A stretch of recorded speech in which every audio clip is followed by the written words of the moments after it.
you've had a very successful career in IT. And as the former CIO of Constellation Brands, it must have been an interesting and exciting journey. Tell us a little bit about that journey and how you got to where you are today.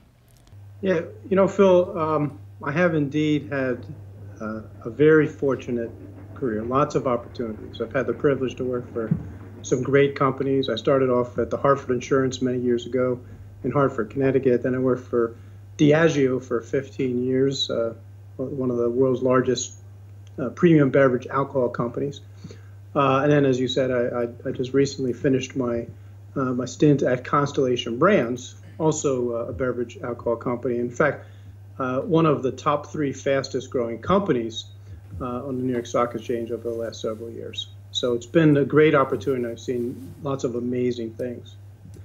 I think as an IT professional, as you grow in your journey, you have the opportunity to work in virtually all aspects of IT, whether you're working in them or whether you're accountable for them, from help desk right through to strategic direction setting.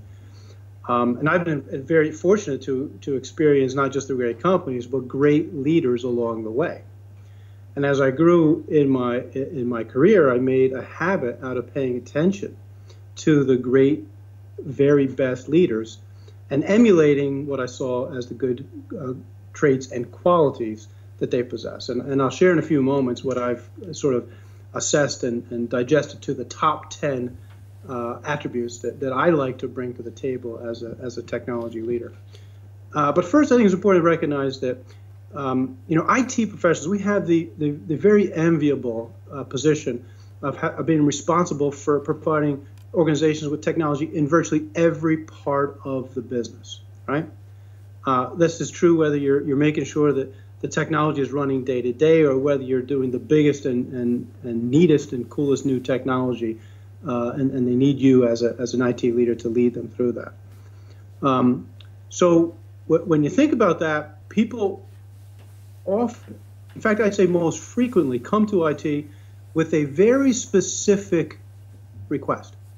I want this report. I want this data. I want this application, right? And I found early on the trick is to actually listen very carefully to what they're actually asking for, right? And then over-deliver. So when they ask for a report, I wouldn't just give them a report. I would give them the ability to run that report without my help anytime that they wanted to, putting the variables in that they needed to. So you over-deliver. If they asked for data, and I knew that data was going to be brought into a spreadsheet, I would build for them a spreadsheet with an ODBC so they can go and get that data anytime they needed it, right? So, of course, we're going back into the days. Most of this is back in Hartford when you were working on mainframes, and they needed us desperately. Giving the business what they needed beyond their own expectations, right? That's what they're looking for. So I recognized that, and that's what I focused on. And then I applied this discipline in my approach, and what I found was I created a reputation for myself as being a unique IT professional who could not just get things done, but get things done that were beyond their own expectations. And I attribute a lot of my success to that. But of course, the astute IT professional will know that it takes more than that.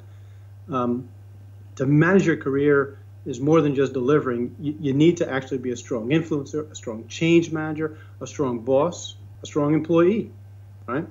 And to grow as an IT leader, you need to seek opportunities at every junction to understand all aspects of the business, right? Really understand it. You can't over-deliver if you don't understand what the business needs.